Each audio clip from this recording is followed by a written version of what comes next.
Good morning students, मैं संजय सोनी भगवती संस्थान द्वारा संचालित इस ऑनलाइन स्टडी प्रोग्राम में आपका स्वागत करता हूँ। बेटा क्लास 12th में हमारा जो चैप्टर चल रहा है डिफरेंशिएशन, अवकलन, उसमें अपन अवकलन के फॉर्मूले विधियां पढ़ चुके हैं।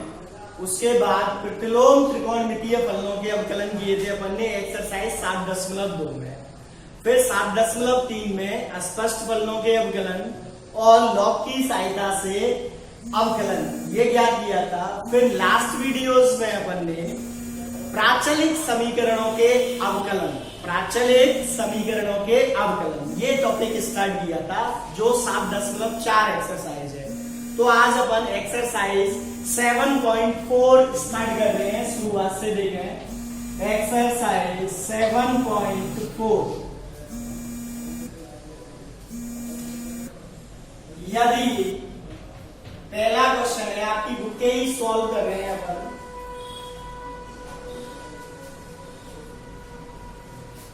x बराबर a sec t तथा y बराबर b tan t, तो dy बाई dx ज्ञात करो। ठीक है ना भाई, ये प्राचलिक समीकरण है। प्राचलिक समीकरण का मतलब होता है जब जो स्वतंत्र चर है x और परतंत्र चर है y, जब परतंत्र चर y स्वतंत्र चर x का फलन न होकर दोनों ही चर किसी अन्य चर के फलन होते हैं। मतलब y x का फलन नहीं है, परंतु x और y दोनों के दोनों t के फलन है। तो इस तरीके से x और y डायरेक्टली रिलेटेड नहीं है, लेकिन इनडायरेक्टली रिलेटेड है कि x बराबर a sec t है तब y बराबर b tan t है। y भी t का फलन है और x भी t का फलन है। इस तरीके से x और y दोनों ही आपस में संबंधित होते हैं, तो इनको अपन प्राचलिक समीकरण कहते हैं। क्या कहते हैं बेटा? प्राचलिक समीकरण। और प्राचलिक समीकरणों का अवकलन ज्ञात करने के लिए हम x का अवकलन t के सापेक्ष अलग ज्ञात करेंगे, y का अवकलन t के सापेक्ष अलग ज्ञात करेंगे। फिर dy बाई dx ज्ञात करने के लिए अपन y के अवकलन में x के अवकलन का भाग लगा देंगे। तो देखें, इसका t के सापेक्ष अवकलन करने पर, t के सापेक्ष अवकलन करने पर, तो ये तो हो गया dx बटा dt और एक कांस्टेंट है। अब sec t का अवकलन sec x का होता है sec x into tan x, तो sec t का हो जाएगा sec t into tan t। क्या हो जाएगा बेटा? sec t into tan t। Clear?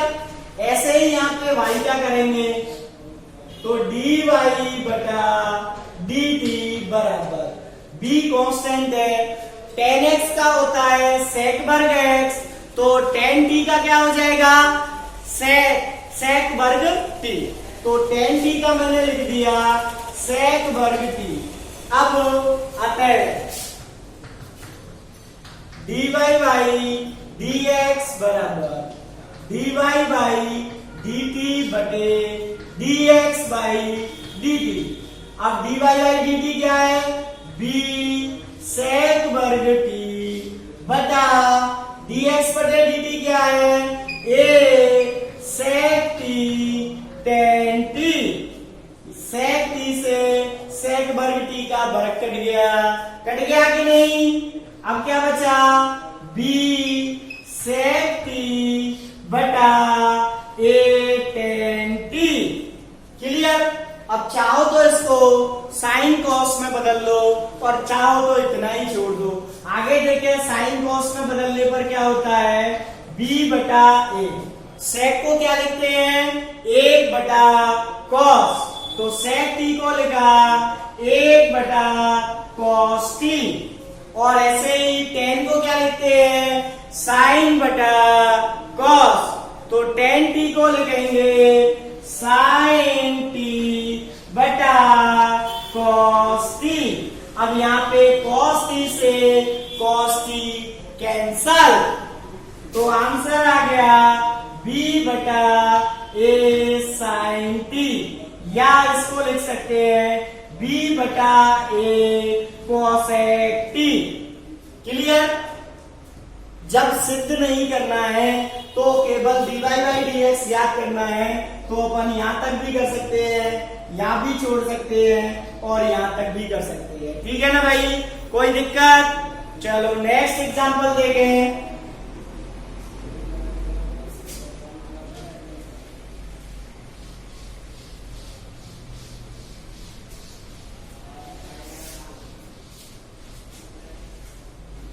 Next example देखें। x बराबर log t plus sin t एवं y बराबर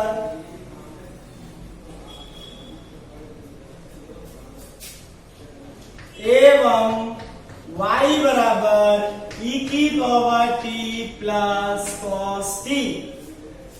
इज दैट क्लियर?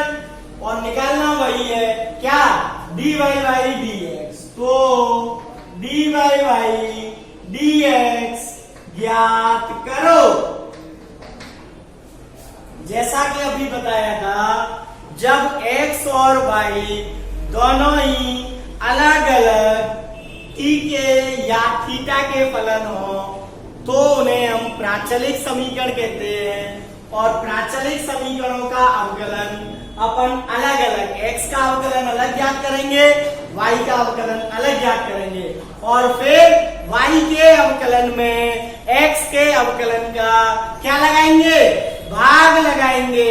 देखें, dx बटा dt, तो log x का होता है 1 बटा x, तो log t का हो जाएगा 1 बटा t, प्लस साइन t का होता है cos t, तो आंसर आ गया 1 बटा t प्लस cos t। चाहो तो इसको आगे सॉल्व करें, 1 प्लस t cos t बटा t।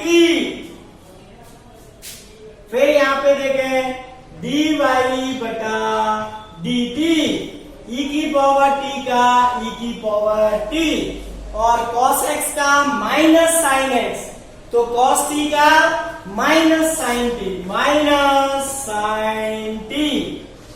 अब dy बाई dx बराबर, अतः dy बाई dx बराबर dy बाई dt बटा dx बाई dt। क्लियर है? dy बटे dt लिखे e की power t minus sine t बटे dx बटे dt लिखे 1 प्लस t cos t बटा t। अब ये t कहां बन जाएगा बेटा, ऊपर, तो t e की power t minus sine t बटा 1 प्लस t cos t। ये आ गया अपना dy बाई dx। क्लियर है? कोई डाउट? आगे देखिए, एक और एग्जांपल, बहुत अच्छा एग्जांपल है, बहुत बहुत अच्छा है।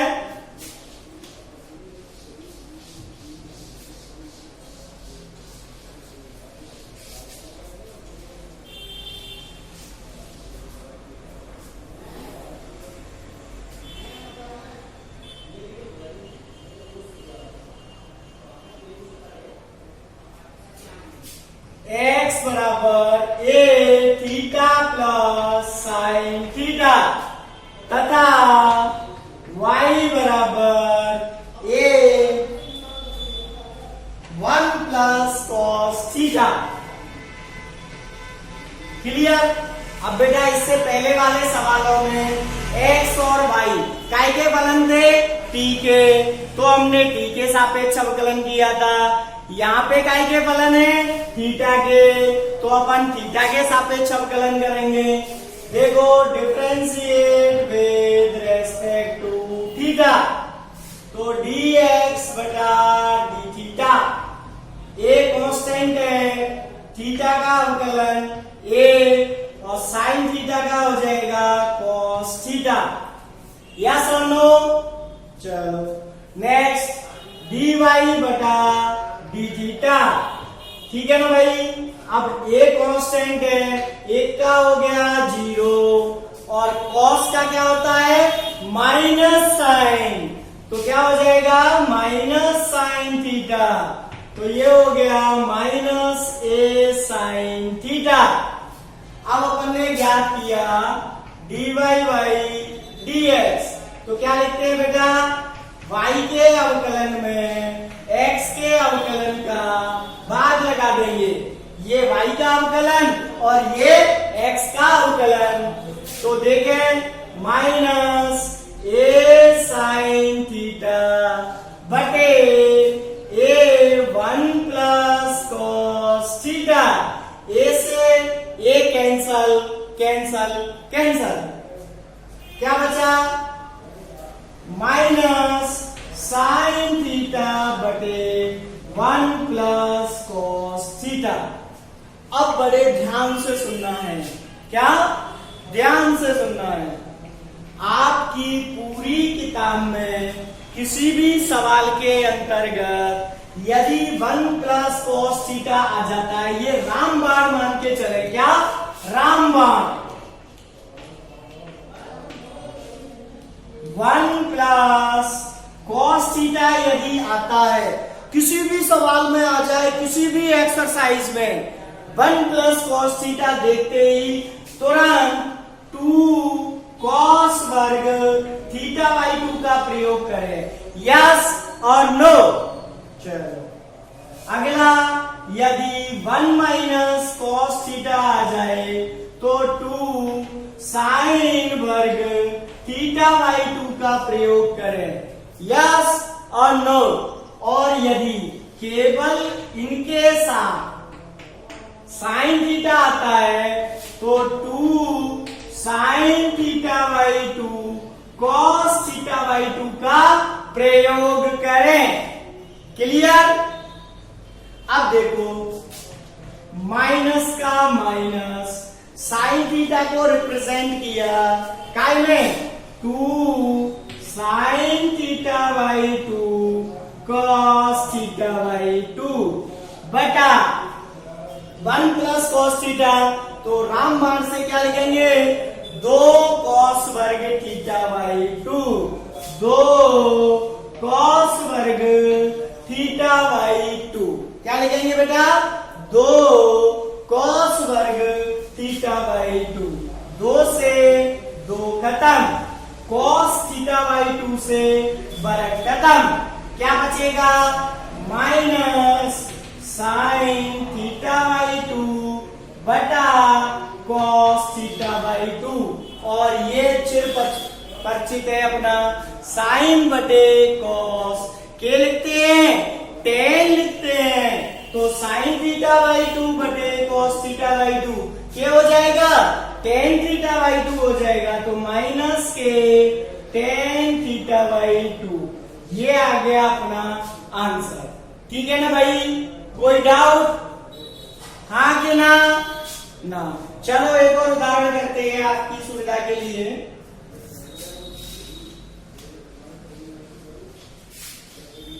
इनका ध्यान रखें भाई, 1 प्लस कॉस थीटा और 1 माइनस कॉस थीटा ये घूम फिर के बार बार आते हैं।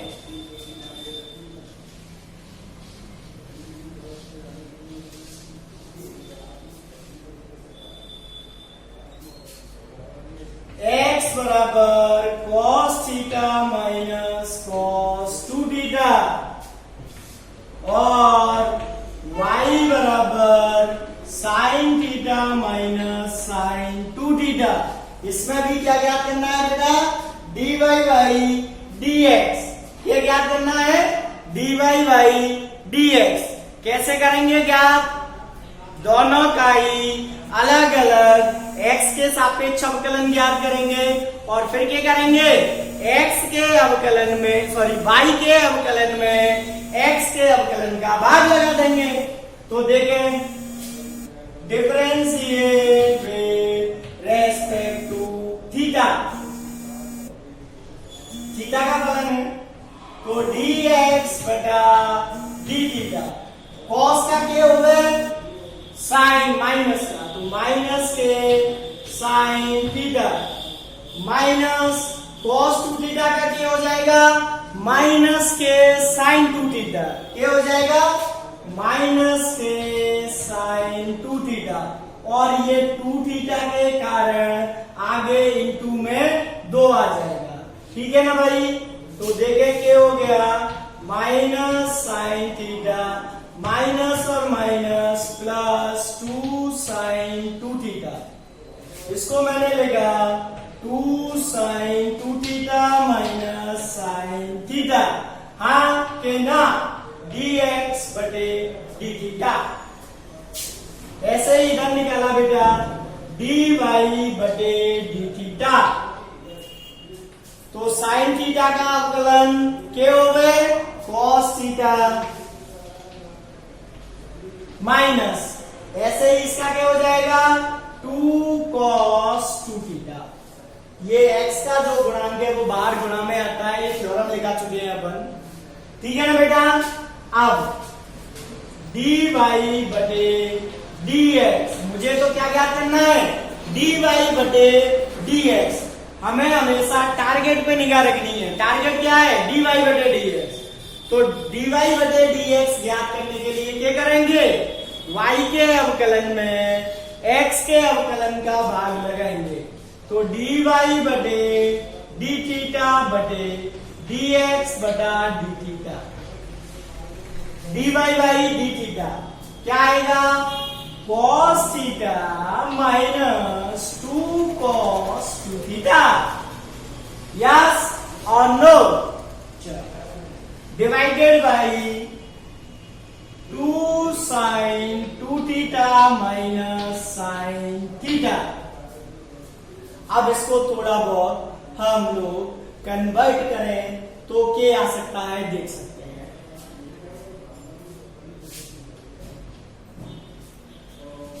साइन थीटा इसमें से कॉमन आ सकता है, लेकिन चलो देखते हैं, cos theta minus 2, cos 2 theta को लिखा अपन ने 2 cos स्क्वायर थीटा माइनस 1। ठीक है ना बेटा, नहीं होगा सॉल्व, क्या नहीं होगा, क्योंकि cos थीटा कॉमन नहीं आएगा, इतना ही छोड़ रहे हैं, आगे नहीं कर रहे सॉल्व। ठीक है ना बेटा, कोई डाउट हो तो बताओ। अब आप लोग ये वीडियो देखें, वीडियो देखकर 7.3 एक्सरसाइज तक मैं कंप्लीट करा चुका हूं, पिछले कई वीडियो हो गए डिफरेंशिएशन में। अब ये 7.4 जो चल रहा है आपका, इसमें भी ये पहला क्वेश्चन लगभग कंप्लीट है, इसमें ज्यादा क्वेश्चंस भी नहीं है। नेक्स्ट वीडियो में अपन इस एक्सरसाइज को कंटिन्यू करेंगे। ठीक है ना बेटा, यदि कोई डाउट हुआ करे तो आपका ग्रुप बना हुआ है, उस ग्रुप पे आप मैसेज किया करें, व्हाट्सएप ग्रुप बना हुआ है, सारे टीचर्स के नंबर हैं, उनको आप कॉल भी कर सकते हैं। इनएक्टिव नहीं रहना है, अपन को एक्टिव रहना है। क्या रहना है, एक्टिव रहना है। ऐसा नहीं कि अपन बैठ जाए कि जब स्कूल खुलेंगे तभी पढ़ेंगे, नहीं, स्कूल खुलेंगे तब खुलेंगे, लेकिन पढ़ाई तो रोजाना करनी है। कारण मान लो स्कूल 2 महीने बाद खुलते हैं, लेकिन 2 महीने बाद परीक्षा नहीं होगी, परीक्षा तो जब होनी है जब ही होगी। और रही बात सिलेबस को कम करने की, तो सिलेबस में से चैप्टर कम नहीं किए गए हैं, टॉपिक्स कम किए गए हैं। चैप्टर तो आपको इतना ही पढ़ना पड़ेगा, थ्योरी तो इतनी ही पढ़नी पड़ेगी, तभी जाके समझ में आएगा। ठीक है ना, तो जब तक के लिए घर पे रहें, सुरक्षित रहें, लेकिन नियमित पढ़ते रहें। धन्यवाद।